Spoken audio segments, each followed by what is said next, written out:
Russell's viper সাপ নিয়ে আমরা যতটা আতঙ্কিত, এতটা আতঙ্কিত যদি হতাম আমরা আমাদের এই যে সুদের টাকা, ঘুষের টাকা, অহংকারী দাম্ভিকতা নিয়ে, তাহলে পরবর্তী প্রজন্ম আরও বেশি সুখের হতো, ভালো হতো। কিন্তু আমরা সবসময় পড়ে আছি ওই দাম্ভিকতা, অহংকার নিয়ে। একবার চিন্তা করুন, এই পৃথিবীতে কিছু সংখ্যক এই ধরনের বিষাক্ত সাপ পোকামাকড় দেখা যাচ্ছে, তাই এখন আমাদের দেশ খুব বেশি এটা নিয়ে আতঙ্কিত। একবার চিন্তা করে দেখেন, আমরা নামাজ পড়ি না, রোজা রাখি না, হজ করি না, ভালো কাজ করি না, অন্যের টাকা মেরে খাই।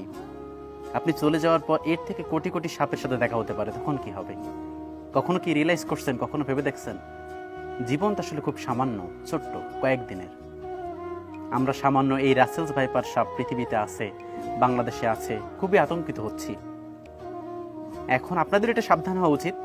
রাসেলস ভাইপার সাপ কিন্তু অনেক আকার ধারণ করেছে, অনেক বিষাক্ত একটা সাপ, সেজন্য সবাই সতর্ক থাকতে হবে এবং আপনাদের এটা বুঝতে হবে, জানতে হবে।